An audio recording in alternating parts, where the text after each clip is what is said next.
Guys, welcome to Apoorva's kitchen. ಇವತ್ತು ನಾನು ಹೇಳ್ಕೊಡ್ತಾ ಇರೋ ರೆಸಿಪಿ ಎಗ್ ಕರಿ. ತುಂಬ ಸಿಂಪಲಾಗಿ ಮಾಡ್ಕೋಬೋದು ಮತ್ತು ಅಷ್ಟೇ ಟೇಸ್ಟಿಯಾಗಿರುತ್ತೆ. ಸುಮಾರು ಥರ ಎಗ್ ಕರೀಸ್ ಮಾಡ್ಕೊಂಡಿರ್ತೀರ, ಬಟ್ ಇದನ್ನೇ ಟ್ರೈ ಮಾಡಿ, ಸಖತ್ ಟೇಸ್ಟಿಯಾಗಿರುತ್ತೆ. ಮೊದಲು ಒಂದು ಪ್ಯಾನ್ಗೆ ನಾನಿಲ್ಲಿ 2 ಟೀ ಸ್ಪೂನಷ್ಟು ತುಪ್ಪ ಹಾಕೋತಾ ಇದ್ದೀನಿ. ತುಪ್ಪ ಸ್ವಲ್ಪ ಕಾದಿದೆ ಅಂದಾಗ ನೀವು ಇದಕ್ಕೆ ಅರ್ಧ ಟೀ ಸ್ಪೂನಷ್ಟು ಖಾರದ ಪುಡಿ, ಅರ್ಧ ಟೀ ಸ್ಪೂನಷ್ಟು ಅರಿಶಿಣದ ಪುಡಿ ಮತ್ತು ಸ್ವಲ್ಪ ಉಪ್ಪು ಹಾಕ್ಕೊಂಡು ಮಿಕ್ಸ್ ಮಾಡ್ಕೊಳ್ಳಿ. ಎಣ್ಣೆ ತುಂಬ ಕಾಯಿಸ್ಬಿಟ್ಟು ಇದನ್ನು ಹಾಕ್ಕೊಳ್ಳೋಕೆ ಹೋಗ್ಬಿಡಿ, ಪುಡಿನ ಎಲ್ಲ ಸೀದೋಗ್ಬಿಡುತ್ತೆ. ಇದನ್ನು ಒಂದ್ಸರಿ ಮಿಕ್ಸ್ ಮಾಡಿಕೊಂಡು ಮೊಟ್ಟೆನ ಚಾಕುನಲ್ಲಾದರೂ ಸ್ವಲ್ಪ ಕಟ್ ಮಾಡ್ಬಿಟ್ಟು ಹಾಕಿ, ಅಥವಾ ಈ ಥರ ಫೋರ್ಕ್ ತೊಗೊಂಡು ಈ ಥರ ಚುಚ್ಬಿಟ್ಟು ಕೂಡ ಹಾಕ್ಕೋಬೋದು. ಎಲ್ಲ ಮೊಟ್ಟೆನೂ ಈ ಥರ ಹಾಕ್ಕೊಳ್ಳಿ. ನೀವು ಹಾಗೆ ಹಾಕ್ಕೊಬಿಟ್ರೆ ಮೊಟ್ಟೆ ಸಿಡಿಯೋ ಚಾನ್ಸಸ್ ಇರುತ್ತೆ. ಇದನ್ನೊಂದು 2 ನಿಮಿಷ ಹಾಗೆ ಟಾಸ್ ಮಾಡಿಕೊಂಡು ಮಸಾಲೆ ಜೊತೆ ಸೈಡಲ್ಲಿ ಇದನ್ನು ಇವಾಗ ನೀವು ಎತ್ತಿಟ್ಕೊಳ್ಳಿ. ಒಂದು ಬಾಣಲೆಗೆ ಈಗ 1 ಟೇಬಲ್ ಸ್ಪೂನಷ್ಟು ಎಣ್ಣೆ, 2 ಟೇಬಲ್ ಸ್ಪೂನಷ್ಟು ತುಪ್ಪ ಹಾಕ್ಕೊಳ್ಳಿ. ತುಪ್ಪ ಬೇಡ ಅಂತಂದರೆ ಬರೀ ಎಣ್ಣೆ ಹಾಕ್ಕೊಂಡು ಕೂಡ ನೀವು ಮಾಡ್ಕೋಬೋದು.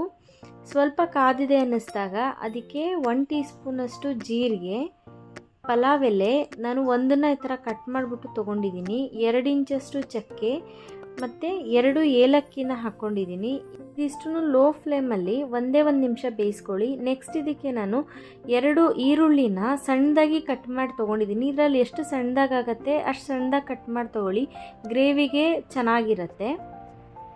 ಇದನ್ನು ಸ್ವಲ್ಪ ಬ್ರೌನ್ ಆಗೋದಕ್ಕೆ ಬಿಡಿ. ನೋಡಿ, ಈ ಥರ ಬ್ರೌನ್ ಆದಮೇಲೆ ಇದಕ್ಕೆ ನಾನು 10 ಬೆಳ್ಳುಳ್ಳಿ, 1 ಇಂಚಷ್ಟು ಶುಂಠಿನ 2 ಸೇರಿಸ್ಬಿಟ್ಟು ಸಣ್ಣದಾಗಿ ಕಟ್ ಮಾಡ್ಕೊಂಡಿದ್ದೀನಿ. ಇಲ್ಲ ಅಂತ ಅಂದರೆ ನೀವು ಶುಂಠಿ ಬೆಳ್ಳುಳ್ಳಿ ಪೇಸ್ಟ್ 1 ಟೇಬಲ್ ಸ್ಪೂನಷ್ಟು ಹಾಕ್ಕೋಬೋದು. ನೆಕ್ಸ್ಟ್ ಇದಕ್ಕೆ ನಾನು 2 ಹಸಿರು ಮೆಣಸಿನ್ಕಾಯಿನ ಸಣ್ಣದಾಗಿ ಕಟ್ ಮಾಡಿ ತೊಗೊಂಡಿದ್ದೀನಿ. ಇದೆಲ್ಲದನ್ನು ಹಾಕಿಬಿಟ್ಟು ಒಂದೇ 1 ನಿಮಿಷ ಹೈ ಫ್ಲೇಮಲ್ಲಿ ಇಟ್ಬಿಟ್ಟು ಇದನ್ನು ಬೇಯಿಸ್ಕೊಳ್ಳಿ. ಅದಾದಮೇಲೆ 1 ಟೀ ಸ್ಪೂನಷ್ಟು ಖಾರದ ಪುಡಿ, ಅರ್ಧ ಟೀ ಸ್ಪೂನಷ್ಟು ಅರಿಶಿಣದ ಪುಡಿ, 1 ಟೀ ಸ್ಪೂನಷ್ಟು ಕೊತ್ತಂಬರಿ ಪುಡಿ ಮತ್ತು ಅರ್ಧ ಟೀ ಸ್ಪೂನಷ್ಟು ಜೀರಿಗೆ ಪುಡಿ ಹಾಕ್ಬಿಟ್ಟು ಮಿಕ್ಸ್ ಮಾಡ್ಕೊಳ್ಳಿ. ಈ ಮಸಾಲೆ ಎಲ್ಲ ಹಾಕಿದ ತಕ್ಷಣ ಲೋ ಫ್ಲೇಮಲ್ಲಿ ಇಟ್ಕೊಳ್ಳಿ, ಇಲ್ಲ ಅಂತ ಅಂದರೆ ಸೀದೋಗ್ಬಿಡತ್ತೆ. ನೋಡಿ, ಎಲ್ಲ ಚೆನ್ನಾಗಿ ಮಿಕ್ಸ್ ಆದಮೇಲೆ ಇದಕ್ಕೆ ಸಣ್ಣ ಲೋಟದಲ್ಲಿ 1 ಲೋಟದಷ್ಟು ನೀರು ಹಾಕ್ಕೊಂಡು ಬೇಯಿಸ್ಕೊಳ್ಳಿ. ಮಸಾಲೆ ಎಲ್ಲ ಚೆನ್ನಾಗಿ ಬೆಂದ್ಬಿಟ್ಟು ಎಣ್ಣೆ ಬಿಟ್ಕೋಬೇಕಿದು. ನೋಡಿ, ಈ ಥರ ಎಣ್ಣೆ ಬಿಟ್ಕೋಬೇಕು. ಎಣ್ಣೆ ಬಿಟ್ಕೊಂಡಾದ್ಮೇಲೆ ಇದಕ್ಕೆ 2 ಟೊಮ್ಯಾಟೊ ತೊಗೊಂಡಿದ್ದೀನಿ ನಾನು, ಅದನ್ನು ಸಣ್ಣದಾಗಿ ಕಟ್ ಮಾಡಿ ಹಾಕ್ಕೊಂಡಿದ್ದೀನಿ. ಮಿಕ್ಸ್ ಮಾಡ್ಕೊಳ್ಳಿ ಚೆನ್ನಾಗಿ. ನೆಕ್ಸ್ಟ್ ಇದಕ್ಕೆ ರುಚಿಗೆ ನೋಡಿಬಿಟ್ಟು ಉಪ್ಪು ಹಾಕ್ಕೊಳ್ಳಿ. ಮುಂಚೆನೇ ಈ ಥರ ಉಪ್ಪು ಹಾಕೋದ್ರಿಂದ ಟೊಮ್ಯಾಟೋನು ಚೆನ್ನಾಗಿ ಬೇಯುತ್ತೆ, ಮೆತ್ತಗಾಗತ್ತೆ.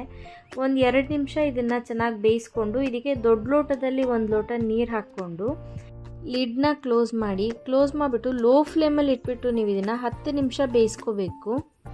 10 ನಿಮಿಷ ಆದಮೇಲೆ ನೋಡಿ, ಈ ಥರ ಎಣ್ಣೆ ಬಿಟ್ಕೊಳ್ಳುತ್ತೆ. ಇವಾಗ ಇದಕ್ಕೆ ಹಸಿರು ಮೆಣಸಿನ್ಕಾಯಿನ ಹೀಗೆ ಉದ್ದುದಾಗಿ ಕಟ್ ಮಾಡಿ ನಾನಿಲ್ಲಿ 3 ತೊಗೊಂಡಿದ್ದೀನಿ.